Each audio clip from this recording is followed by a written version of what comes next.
Hi hello welcome to I dream.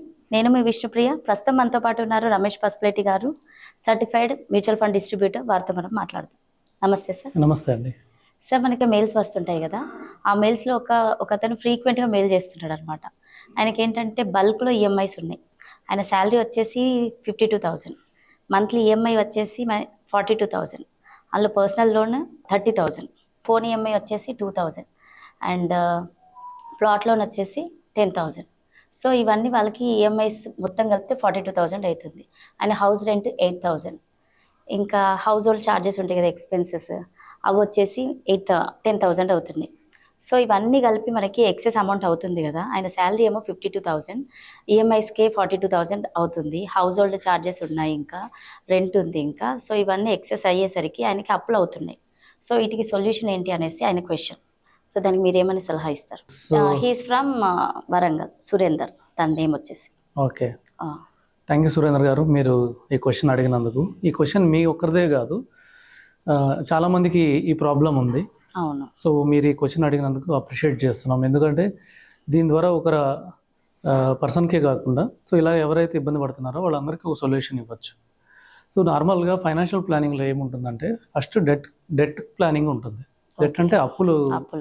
వాటిని తొందరగా అప్పుల ఊబి నుంచి బయట ఎలా పడాలి. ఈ అప్పులు అంటే ఇది ఒక ఊబి లాంటిది అన్నట్టు.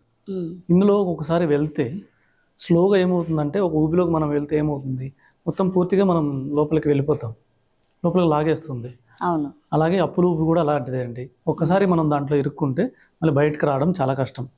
సో అందుకని చెప్పేసి వీటిని జాగ్రత్తగా ప్లాన్ చేయాలి. ఫస్ట్ ఏంటంటే మ్యూచువల్ ఫండ్ ఎస్ఐపి లాగా మంత్లీ మనం ఎలా ఇన్వెస్ట్ చేస్తామో అలాగా మంత్లీ కొంచెం అప్పులు క్లియర్ చేయాలి. అప్పుల నుంచి బయటపడిన తర్వాత మిగిలిన డబ్బులు మళ్ళీ ఇన్వెస్ట్ చేసుకోవాలి. ఇంకా గోల్స్ ఉంటాయి. ఇప్పుడు ప్రజెంట్ మనం చూస్తున్న ప్రొఫైల్కి ఓన్లీ అప్పుల గురించే చెప్పారు. ఇంకా వాళ్ళ దగ్గర ఒక 5 lakhs వర్త్ గోల్డ్ ఉందంట. సో దాన్ని బట్టి నేను ఏమైనా గెయిన్ అవ్వచ్చా, రికవర్ చేసుకోవడానికి ఏమైనా ఛాన్సెస్ ఉన్నాయా అని కూడా అన్నారు. డెఫినెట్గా అండి, ఇది ఎక్సలెంట్. ఎందుకంటే గోల్డ్ 5 lakhs వర్త్ ఉందంటే సో వాళ్ళకి ఒక 5 lakhs వరకు భరోసా ఉన్నట్టే. ఇప్పుడు మీరు చెప్పిన దాని ప్రకారం 30,000 పర్సనల్ లోన్ అన్నారు. 30,000 పర్సనల్ లోన్ అంటే అప్రాక్సిమేట్లీ 15 లక్షల లోన్ ఉంది, పర్సనల్ లోన్. సో ఇది ఎప్పుడు తీసుకున్నారో చెప్పలేదు, మెన్షన్ చేయలేదు. సపోజ్ మనం ఇప్పుడే తీసుకున్నాం అనుకున్నాం అంటే ఇంకొక 5 సంవత్సరాలు ఉంటుంది. పర్సనల్ లోన్ అనేది పీరియడ్ 5 years ఉంటుంది. తర్వాత ఇంకొక ప్లాట్ లోన్ అన్నారు. ప్లాట్ లోను 10,000 అన్నారు. 10,000 అంటే ప్లాట్ కంటే కొద్దిగా 10-15 ఏళ్ళు కూడా ఇస్తారు. సో 10,000 అంటే దాదాపు 12 లక్షలు 13 లక్షలు ప్లాట్ లోన్ ఉండొచ్చు. సో ఇది తక్కువే ఇంట్రెస్ట్ పడుతుండొచ్చు. మామూలుగా ప్లాట్ లోన్ అంటే హోమ్ లోన్ కిందకి వస్తుంది కాబట్టి తక్కువ పడుతుంది. పర్సనల్ లోన్కి నాకు తెలిసి ఆయన శాలరీ 50,000 అన్నారు కాబట్టి అప్రాక్సిమేట్లీ నాకు 13-14% రిటర్న్, 13-14% ఇంట్రెస్ట్ రేట్ పడుతుండదు. సో అందుకని ఈఎంఐ 30,000 కట్టాల్సి వస్తుంది ఆయన. సో ఫస్ట్ ఆఫ్ ఆల్ మనం పర్సనల్ లోన్ క్లియర్ చేసుకోవాలండి. పర్సనల్ లోన్ క్లియర్ చేసుకోవాలి. Home loan, plot loan continue చేసుకోవచ్చు.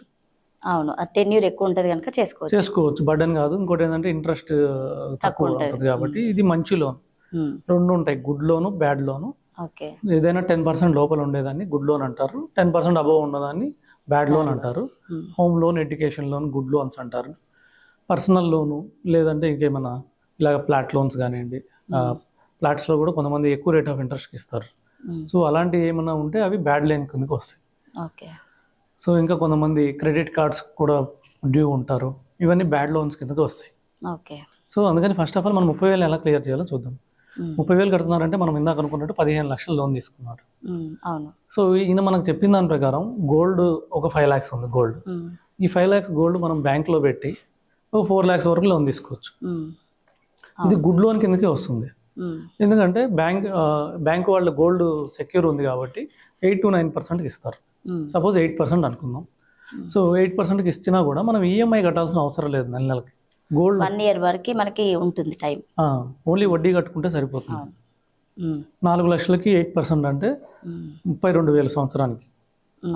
అంటే నెలకి 2,500 అంతే, అప్రాక్సిమేట్ 2,500 కట్టుకుంటే సరిపోతుంది. ఈ 4 లక్షలు తీసుకొచ్చి పర్సనల్ లోన్ క్లియర్ చేద్దాం. ఫస్ట్ పర్సనల్ లోన్ క్లియర్ చేస్తే పర్సనల్ లోన్ అక్కడ 30,000 నుంచి ఇమీడియట్గా 20,000 తగ్గిపోతుంది. ఆయనకి ఒక హాఫ్ ఆఫ్ ద బర్డెన్ తగ్గిపోతుంది. అంటే 10,000 మిగిలిపోతుంది. 10,000 మిగిలిపోయినప్పుడు 2,500 దానికి గోల్డ్ లోన్ ఇంట్రెస్ట్ కట్టేయాలి. గోల్డ్ లోన్ మనం అసలు తర్వాత కడదాం అది. కట్టుకోవచ్చు. సరే ఇక్కడ 7,500 ఫ్రీ అయిపోతుంది. సో ఆయన చెప్పిన దాని ప్రకారం నెలకు 8,000 రెంట్ అవుతుంది. సో రెంట్ డబ్బులు వచ్చేసినాయి. అవును. సో ఈ విధంగా ప్లాన్ చేస్తే రెంట్ డబ్బులు వచ్చేసినాయి. తర్వాత మనకి 20,000 ఈఎంఐ పర్సనల్ లోన్ వెళ్తూ ఉంటుంది. ఈ పర్సనల్ లోన్ మ్యాక్సిమం 5 years ఉంటుంది. నాకు తెలిసి అతను ఆల్రెడీ 1 year పే చేసి ఉండొచ్చు, లేదంటే 6 months పే చేసి ఉండొచ్చు. ఇంకా 4 years లో అది కంప్లీట్ అయిపోతుంది. ఆ తర్వాత కొద్దిగా ఇన్వెస్ట్మెంట్ ప్లాన్ చేసుకోవచ్చు. తర్వాత ఇంకోటి మొబైల్ లోన్ ఉందన్నారు. అవును. మొబైల్ లోన్కి 2,000 కడుతున్నారు అన్నారు. ఈ 2,000 రూపాయలు కూడా తొందరలోనే క్లియర్ అయిపోతుంది. ఎందుకంటే normally 8 months 10 months 8 months 10 months లో అయిపోతుంటాయి కాబట్టి ఇది కూడా 8 to 10 months లో క్లియర్ అయిపోతుంది. సో 1 month లో ఇది క్లియర్ అయిపోతుంది. ఇక్కడ నుంచి 1 year తర్వాత ఆయన జీతం కూడా పెరుగుతుంది. అవును. ఇప్పుడు 50,000 ఉంది కదండి, ఇంకా నెక్స్ట్ ఇయర్ ఒక 5,000 పెరిగింది అనుకుందాం, 55,000 పెరిగింది. అప్పుడు ఇక్కడ మనకి స్ట్రైట్ అవే 8,000 పర్సనల్ లోన్ తగ్గిపోయింది. అవును. 2,000 ఫోన్ తగ్గిపోయింది. 10,000 మిగిలినాయి. తర్వాత ఒక 5,000 జీతం పెరిగింది. సో 15,000 మిగిలినాయి. ఈ 15,000లో ఆయన అందులోంచి అడ్జస్ట్ చేసుకోవచ్చు. ఇంకా మన కొద్దిగా అమౌంట్ మిగులుతుంది. సో అమౌంట్ అతని ఖర్చులకి సరిపోతుందండి. ఇంకా 2-3 వేలు మిగులుతుందేమో, దాంతో పెద్ద ఏమీ చేసేది ఉండదు కాబట్టి ఆ 2-3 వేలు ఫ్యామిలీ అన్నాక ఖర్చులు ఉంటాయి. సో వాటికి సరిపోతుంది. కాకపోతే ఇంకొక అడ్వైజ్ ఏంటంటే వీటితో పాటు ఫ్యూచర్ గోల్స్ కూడా ప్లాన్ చేసుకోవాలి. ఆయన ఫ్లాట్ తీసుకున్నాడు. సో రేపు హౌస్ కట్టాలి. దానికి హౌస్ కొద్దిగా ఖర్చు అవుతుంది. ఒక 80% బ్యాంక్ వాళ్ళు ఇచ్చినా కానీ ఒక 20% నేను పే చేయాలి. దానికి అమౌంట్ ఎలాగా, చిల్డ్రన్స్ గురించి చెప్పలేదు, వాళ్ళ ఎడ్యుకేషన్ హైయర్ ఎడ్యుకేషన్కి ఎలాగా, జస్ట్ ఆయనకి బల్క్ ఈఎంఐస్ ఉండడం వల్ల ఎస్పెషల్లీ దానికోసం మెన్షన్ చేశారనమాట. రిటైర్మెంట్ ఎలాగా, వీటి కోసం ఎలా చేయాలి, సేవ్ చేయాలి అనేది ఒకసారి ఆయనతో 1-to-1 కూర్చుంటే మనము అతనికి ఇంకేమైనా ఆదాయ మార్గాలు ఉన్నాయా, వస్తే వాటిని ఎక్కడెక్కడ ఇన్వెస్ట్ చేయాలి, ఒక టర్మ్ ప్లాన్ ఉందా లేదా, ఏమైనా అనుకోకుండా రిస్క్ జరిగితే ఫ్యామిలీకి పెద్ద బర్డెన్ అయ్యింది. ఎందుకంటే ఇక్కడ ఈఎంఐలు ఎక్కువ ఉన్నాయి. అవును. మిగిలేదానికన్నా చాలా ఖర్చు ఎక్కువ ఉంది. సో ఇతనికి కంపల్సరీగా ఒక 1 crore టర్మ్ ప్లాన్ ఉండాలి. వీళ్ళ ఫ్యామిలీ ఏమైనా ఇబ్బంది పడితే, హెల్త్కి ప్రాబ్లం వస్తే అప్పుడు పెద్ద ప్రాబ్లం అవుతుంది. కాబట్టి ఒక 5 లక్షల హెల్త్ ప్రాబ్లం అయితే ఇమీడియట్గా ఆయన ఇంకా చాలా అప్పుల్లో కూరుకుపోతాడు. అందుకని ఒక 15,000 పెట్టి ఒక హెల్త్ ప్లాన్ మంచిది ఒక 10 లక్షల్లో దొరుకుతుంది. అది తీసుకొని సో ఈ విధంగా మేనేజ్ చేసుకుంటే ఆయన రానున్న రోజుల్లో ట్రబుల్లో పడకుండా ఉంటారు. తర్వాత ఇలాంటి ప్రొఫైల్స్ వచ్చినప్పుడు మనం 1-to-1 కూర్చుంటే ఇంకొద్దిగా ఎక్కువ ఐడియా ఇవ్వగలుగుతాం.